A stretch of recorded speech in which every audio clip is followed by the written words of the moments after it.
Life, love, and little ones. That's a lot. Yeah, that one right there. That's a doozy.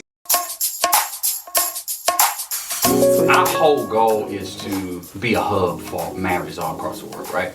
We know that the world is struggling, and so what we want to do is we want to become something that can give content, that can be tools, and can be a hub where whatever you need, you can come to it. This particular documentary, though, is going to be content where we are giving something, even if we're long gone off the scene. It's a tool to help people to keep running, even when they want to give up. Most marriages crumble when a baby comes in the picture. That's another statistic that's crazy. Once couples have a baby, how marriage fail. Because babies, for the first time, you are totally responsible for something, you know, and it's just crazy. Like, I can't explain it. And it's been hard. Yeah, it's definitely been hard. I would say, like, the one thing is he asks, what do you want? What push gift do you want? I don't even know where that kind of came from. What push gift do you want? And I was like, I don't want a push gift. The only thing I'm expecting is for you to be a present father. Like, I don't want, most of the time, women have the baby and the men do here and there. I was like, no, I need you to be just as present as I am, because I didn't have a baby by myself. So I think one thing that has worked in our favor is that every day we both show up 100%. I can see him getting fatigued or tired, and I'm like, okay, give me the baby. He can see that I'm getting weary or, you know, sad or whatever my moments may be, and he'll take the baby. So we even got, you know, we get into the point where it's like, okay, well, I had the baby all day, you know, I'll give you a break, you know, you can go out. And we allow each other to still be in our space. Like, I still go get my hair done. I still go get my nails done. I still go get massages. Like, he still go get his beard done. Like, we try to make sure that we do the same things in our own routine to keep ourselves up. I went back, like, after my 6 weeks, I was back in the gym. Because I'm like, at the end of the day, I'm a wife first. And my husband is visual. So I want to make sure that I look good for my husband. Yeah, I'm someone's mom, but I'm like, this is my first ministry. Say that again for the black woman in the back. I'm like, you know, I want to make sure that my body is still nice and desirable, you know, because I'm like, I am a wife first. And then just making those times for intimacy. Right after my 6 weeks, we scheduled a date night. Like, my mom got us a hotel room. We went on a date. You know, we revisited our life after that 6 weeks. Yeah, 6 weeks was rough. Shut up. Life has been life. We've had some ups. We've had some downs. We have we've been through. We really have, together as well as apart. I will say that through it all, we have come out on top with every situation. From a lot of people don't know that we were homeless, literally living out of a Our closest friends don't really know we were homeless. I mean, we were literally sleeping in the parking lot of churches just because that was a lit area. We've had pastors allow us to sleep in the church on the pews. In the sanctuary. I've slept. This is before children. Yes. We've slept in the van in front of family members' houses. This is true. This is true. Just due to the fact that, again, it goes back to the previous question. One of the hurdles was family. Family. Yeah. We had to sleep outside because they did not allow us inside. That's how much they didn't want us together. Yeah, that right there, we have to come up with a whole nother segment to go deeper into that. But that pushes us into love. Absolutely. Like, love that's when we overcame the learned. life. We weren't together long before engagement. 6 months. Yeah, and we were homeless in that time. We were planning a wedding and really had nothing. And this is one of the reasons family has said they didn't want us together. They felt like we weren't together long enough to be how in love that we said we were. But they was wrong. COVID has shown so much of our lives. We have lost a lot of people, and what you need, what you want and what you need is totally different. Like what's important in life, who's important, what you don't cherish as far as being able to hang out, hug, laugh. I mean, even with church, not being able to come together in fellowship, to talk about what's going on in your life, to have that like mind, to smile, to be a light in someone's life, to let their light shine through their gift that God has given them, whether it be, you know, like my uncle passed during the COVID a couple months ago, or like this month.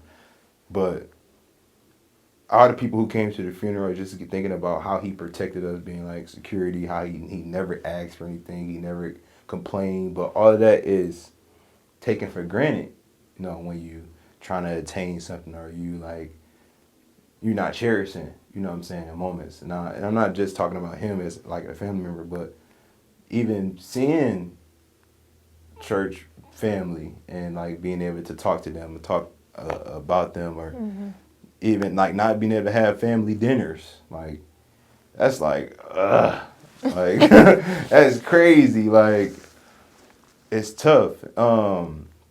And COVID has done that for us, or just even found out how nasty we were. Like now you're thinking like, I gotta always wash my hands, I gotta always sanitize, I gotta make sure that if I touch something, I mean, once they touch it, then I touch it, then I'm picking up their germs. Like, oh my God, banisters are disgusting. Like, like, but that's all perception, and that's life, and who you love plays a big part of it. You know what I'm saying? My friend Darius got a song like, you never know when your time is up. You know what I'm saying? So while I'm here, I'm going to love. So love is becoming way more of a thing. You know what I'm saying? It's like for all me. Like, people I got need right now. a bigger heart. Like I just want to love and give, and sometimes I go a little too far. You know what I'm saying? But like I just want to give and love on everybody. Like, you know, you shouldn't have to go through problems. Like I'm a problem solver, and yes, my mentor says, and I know, you know, problem solvers get paid, but everything is not for money. Like you shouldn't go through problems. You shouldn't have problems. Like you're a child of God, and like there shouldn't be issues. Like there's always a solution. So we Not can that love. there shouldn't be issues or problems, but you should know how to handle them. Yeah. I think the journey is one that's ever changing, because we don't know what may happen. You know, with kids, you don't know if, you know, they'll get a cold, or if they need more attention, or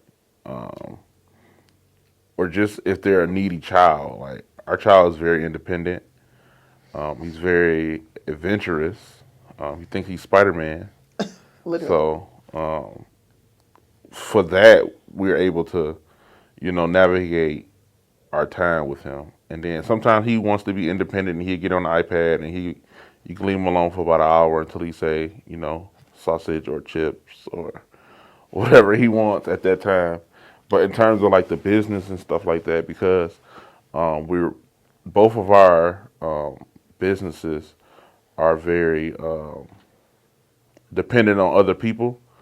In certain instances, we have to kind of create the time for both of us, and create the time for that without it conflicting. And sometimes it does conflict. Sometimes we go on busy runs. I may have more rehearsals, and she may not have as many clients, or it might be I may not have as many rehearsals, but she has a ton of clients. So we just kind of have to balance it out. But yeah, so I think one thing that we do, that if I can say, is that we both show up every day, giving it 100%. There's no 50-50. He shows up as an amazing husband, as an amazing father. And that's really one thing the only thing that I could really ask for is just the presence of being there, and both of us giving it everything. And yeah, baby, in the pandemic is so crazy because we don't have no help. We didn't have any help. How old is the baby now? He's 3 months. Oh, But baby. yeah, but no one could see him the first month. So we didn't have that first month. It was just us. Like, And we had a baby that was this big. Oh my God. Neither one of us has had a baby. He's a preemie, so it's like moments where you got to keep rubbing his feet because he forgets to breathe or he can't eat. Like it's taking him almost an hour to eat a 1.5 ounce bottle because he's learning how to breathe and still eat and swallow. So it was just like. and we don't have, and nobody, like, no grandma, no sister, nobody can come help. They didn't You mention know. that part. It's all right. Are you recording? Yeah, always. It's the That's director a me. pivotal. But here's a question I want to ask y'all. What was if you don't mind me talking about us, that there was a moment where Jew was just healthy looking. Then all of a sudden, it was a season where they was trying to breastfeed him. Mm-hmm. But in that process, it was a struggle. Mm-hmm. Well, quite naturally, it was a struggle. He started to lose weight on us. Mm-hmm. So that's psychological. Yeah, for You real. see your baby, and then all of a sudden that baby did this. 712 to 5. Wow. And it don't sound like a lot. No, that's a But when that lot. baby looked like he did, we was like, Yeah, and for and I saw the toll on her. And I think I said something like, and I could just, the moment she said it, she just broke down. I was like, okay, Lord. Ooh. Okay, we need to guide through this moment. Here's my question to y'all. Pre-question. Was there any psychological viewpoint when y'all seen a preemie baby this freaking small? yeah, What was y'all brain? Like, what does that look like? Fear, like it is very fearful because he was I was pumping, so I'm pumping milk, and you already there's a hormonal imbalance that let down when you are pumping. So it's like they call it the sad hormone. So you're pumping and you're like crying and you're sad and you're depressed, like all of these things are happening like while you're pumping, and then you're like looking at this baby. For me it was fearful because I didn't think I was producing enough milk for him. And it was like, oh my gosh, you see this little bitty human and he's not eating as much as you think he should be eating. You don't see him getting bigger the way you think he should be getting bigger. So for me, it was, and I know your experience is probably different, but for me, it was like more of the fear of I felt that I wasn't doing something right. yeah. And because I had a preemie baby. So every time you're pumping, you're like, okay, what could I have done different? You know? Was it something I ate? Was it something I did? Did I not exercise? Did I not do this? So you're going through like all of these different things of what your body, and you feel like your body failed you. You know, like, okay, well, people have normal babies and why didn't I have this? So you go through the why stage. But for me, all of it was just like a month of constant fear. Yeah. Everything he did, I was scared to touch him, scared to hold him. And he would always be like, why are you scared to pick him up? Why are you scared to change him? Why are you scared to do this? And it's just like, So me, 3 pounds. yeah, me. So he was born 3 pounds 13 ounces. So he was a real D boy. You know what I'm saying, from the start. I'm like, he good. You know what I'm saying, like. And so with me, my thing was I know he's going to be good. This is what God showed me. I was concerned about her. My fear was in her mental state, her mental capacity, her mental breakdown. I know, and just being open, my wife struggles with anxiety. You know. So for me, it was me constantly trying to tell her, he gonna be good. Life really showed us how much we loved each other, and that we were willing to fight together because we loved each other. So no matter what was thrown at us during life, we stood on love.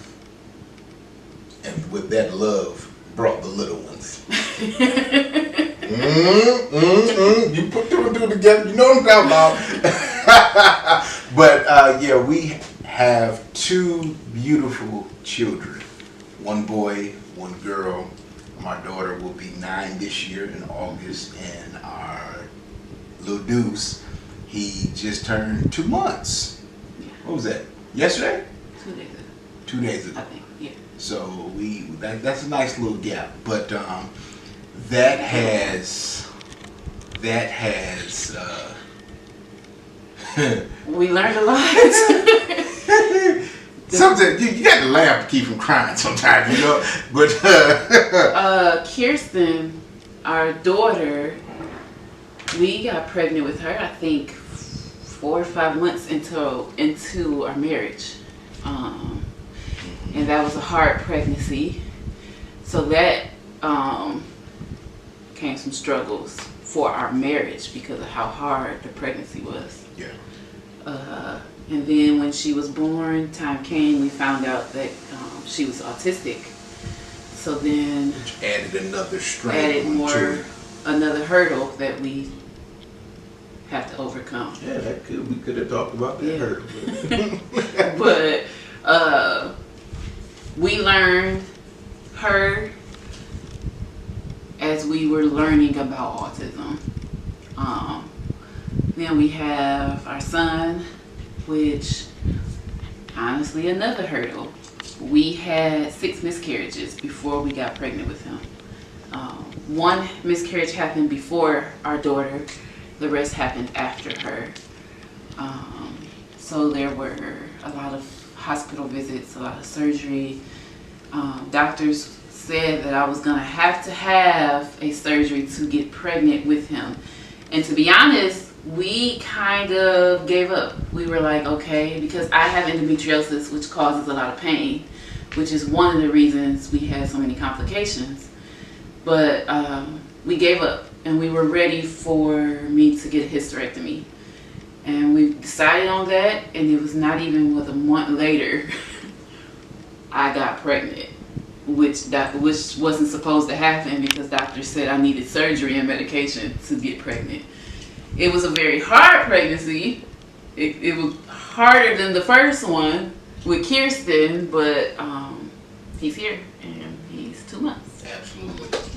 And to flip that, to take it to, that was the natural life, love, and little ones. To flip it, the spiritual aspect of it was life hit, but the love of God still brought on the little ones. And in our marriage, we have had to both learn things that neither of us thought we would have to, number one, live, and secondly, teach. I say that to say when we came into this marriage, I already had a son who was my world when I met my husband. He was literally my life. And I met a guy who my son was able to take to. And they developed a very strong, I believe, relationship. But we always had the battle of how to properly blend our family, not knowing that as soon as we got married, we would have another baby.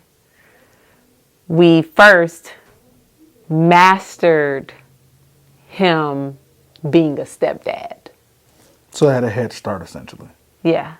We first mastered that. He became an awesome stepdad. When we had our daughter, dadding was made easier, but at the same time very new because this child was a child of your own. Right. The balance in that is I'm able to teach my son an example of what real love looks like. Our intimacy is not hidden in my household because it is important to me that he understands how his wife should be loved when he gets one. Our little one, who is pretty much our boss at this, at this time in her life. Daddy. She sees that too. Yeah. She sees intimacy. She sees the love. She sees that this is who we are. This is what we do. And if we are into it, we still love each other. You know, I may be mad, one day, but I don't think our kids have ever seen us mad at one another. No. I don't think they've ever experienced that. Not because it doesn't exist, but because we have to be responsible in what we exemplify, because what a moment of disagreement to us is may be a lifetime of memories for them. And we can get over that moment in disagreement more than they can, or quicker than they can, that memory of what could become a very toxic household. We didn't even have to. Sorry, I'm sorry. Seriously, it took us 3 years to get pregnant with Layla.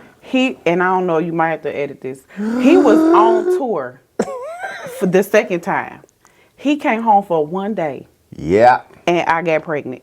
Not even no fertility treatments, nothing. We were happy with the one. And I was like, God blessed us, like with a second child, just without even trying. Hey, no, what was funny was you was telling me, you was like, babe, I feel sick. I was in Florida. I remember I had just left after we had came, after I came to Detroit. We did the show, and we had a nice hotel downtown and stuff. You know, it was real nice, real nice. And so we got on the bus. We we headed out. And like a couple of days went, and then I was in Florida, and we was talking on the phone. And he was like, babe, I feel sick. Like I'm tired. Like I feel sick, and I feel this, you know, I feel sick in my stomach, you know. Yeah. I was sitting, I was eating. I was out with the fellas. We was eating at the hotel. I was like, yo, you pregnant? I just knew. I was like, yo, you pregnant? He was like, no. And sure enough, she went, and I was like, I knew it. I wasn't like, I was surprised, but I wasn't surprised. Like, I mean, I knew it was gonna happen. So, but that's usually how it is when you're not trying. Right. That's when it happens, you know. So yeah, when you call and you say you want to feel, I was like, oh my God, you're pregnant, and yeah, so yeah. Now there's two. Yeah. So for us, this works for us. We have a vacation that we take separately. Every year we take one together, and then we take one with the children, so that we can keep that balance. And I think whatever, not the squeaky wheel gets the attention, but I think with prayer and revelation, like you start to see what needs more of your attention. And I think that's how we balance our marriage, our kids. Like right now, we have sort of the ministry area running consistently, but I would say our kids need us right now, right? We got 2 seniors and we got a 1st grader. So our kids need us right now. So I think the balance is having an ear to hear what God is saying. Whoa! Right. I seen that. I was like, wait, what just happened? But that enemy don't want us to say something. Did y'all pray before we got in here? Now we gonna rebuke that thing. In the Man, we so excited. We said that before y'all got here. We said, no stress today. Because I know that stuff was going haywire. I was like, we know why. Yeah. Bigger picture, always. Yeah, it's always, you know. Help people. But you know what? We deal with that. When we first started marriage ministry, you know, we literally would have an argument, like a drag down argument right before we would actually go to minister to people. And then we finally realized, oh, okay, this is a spiritual attack. Because if we, you know, because sometimes we would go into marriage counseling, say, how are we going to counsel somebody when we are at each other's throat? You know, this doesn't make sense. This is a hypocrisy. You know, how do you do that? But it was spiritual warfare, you know, and so you deal with that. It's big. Crazy. Still to this day, it's still some of the worst arguments we've ever had was before we was about to minister. Yeah. As a married couple. He can go preach, I can go speak, we can do all of those things. Not that we don't have attacks, but we've seen the greatest attacks have been when it's time for us to do something together and speak to other couples. So we used to all of this. Yeah. Should have known. Just to know that you know, have God. And I think like one of the questions, just balancing your marriage and stuff during this pandemic, it's hard for people our age right now. We only know that because we are our age, and people come to us all the time, like with different stuff, but you never know what people are going through.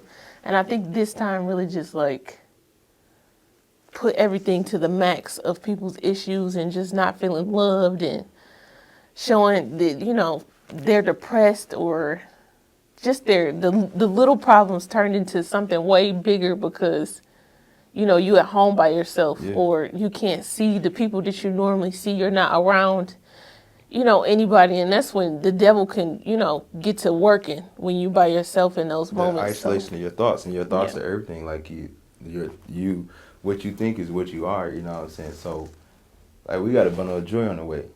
But one of the main reasons why there's a lot of people around us who are having trouble having kids.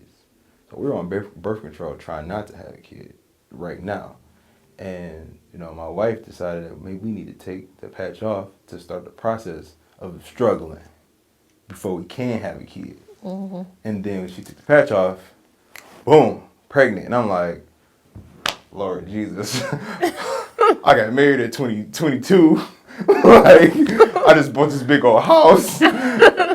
I'm trying to run this business. I don't have no guaranteed income coming in. I'm out here selling my butt.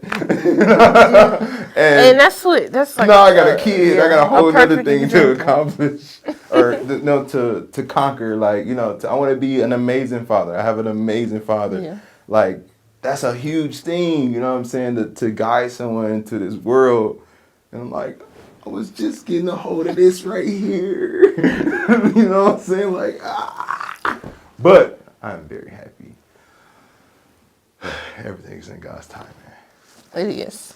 Hopefully That's a good way to put it. I think it just brings out people's doubts. Like, we weren't even talking about getting pregnant and stuff, but it seemed like everybody around us, like literally everybody I'm close to, my friends that are married, my sister-in-laws, and everybody was having trouble. I was going to doctor's appointment with them, like going through IVF, putting the shots in their behinds, in their arms and stuff. And it's just like, I don't want to go through that. So I'm just going to, you know, get off this patch. And that was doubt, like me not trusting God. But in these moments, that's what's happening. Like, and that's why marriages are ending, and, you know, just different problems. People are dying and families are breaking because there's that little piece of doubt where we can't, like, be as close to God as we usually are. We had to find a balance between it all, and to be honest, we're still finding a balance. Yeah, because it's a lot, and then I know, like, as a couple, you know, we want to be a power couple, and I want to have, you know, 7 businesses, and you want to have 8 businesses, and it's like, we still had a family, and we still got a kid, and we still got to be with each other. So, balance, just trying to find a balance. Why? Why do you think so? Because the core of the family, you know, is, you know, the marriage. And so if I can break up the marriage, then I can break up the family.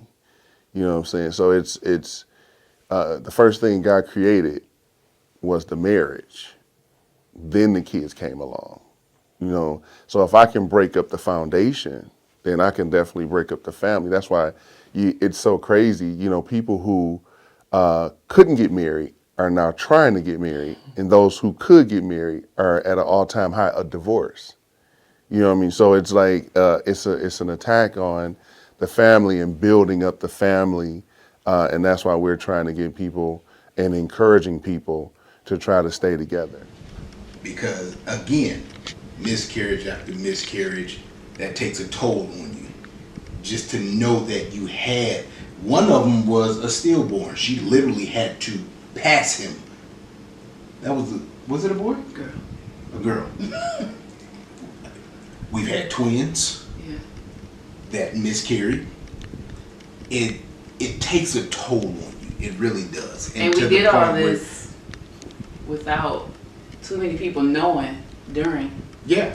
So when you keep that stuff bottled up, it takes an even bigger toll on you, because it's like you want to talk to somebody, but then again, it's like, who can you talk to? We literally leaned on God. Yeah. We had no choice but to lean on God and each other, because we weren't talking to anybody else. Now we're more open about it. We're telling our story. We're helping people, not only with the miscarriages that we were having and having our son, but also with our daughter having autism. We're a lot more open to help more people. Yeah, so we started, with our blended family, obviously. I grew up an only child. Well, my mom's only child. My dad was an excellent father, great example in terms of relationship, what it looks like. And so I had an example of a father. I had an example of I knew what it was like to be a son, and I had an example of what it was to be a father. But I took on a ready-made family, so essentially, I became daddy overnight, but still by choice. Even though he was not biologically my son, he became my son because I chose her. And when I chose her, I chose a package. I don't get her without him, and I don't get him without her. And so for me, I would use that one word, adjustment, because I grew up as an only child. So for me, I was used to my way, I'm doing me, I'm here. So when I started dating her, it was not just me having the opportunity to learn her. I had to learn her in the sense of becoming my fiance, wife, but I also had to learn him as becoming a son. And so that was a big adjustment for me because I was into the father role, and while it was beautiful, it was still challenging at times because I had to make sure that while still being a son and having a living father, I was becoming that father, being that example, learning how to be a better man, not only for her, but for him. We balance each other. She makes me think about things that I wouldn't normally think about. Number one, her ability to be attentive is amazing. I kind of like me and my son, we have attention problems, She can, it was one time she was on the phone, there was music playing, she was talking to me, and she was on the computer.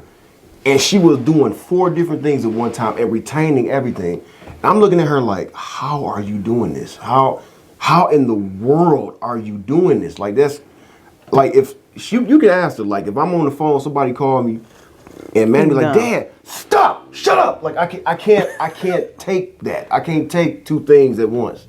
But she can do that. She's really attentive. And so when it comes to things that are,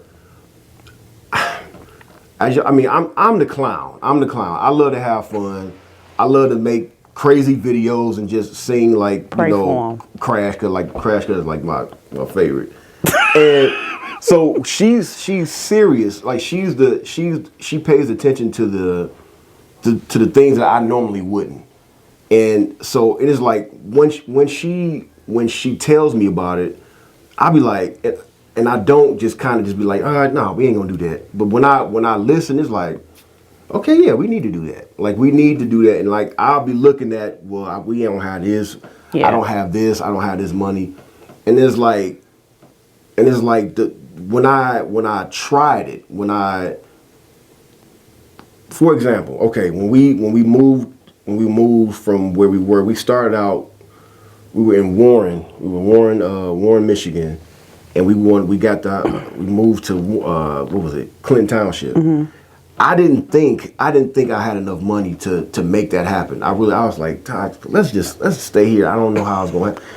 But when we did, God made a way. Like stuff just started coming out of nowhere. Like, and I'm just like, I didn't, had I would have stayed comfortable, yeah, I wouldn't have seen the resources that God had for us. So, amen.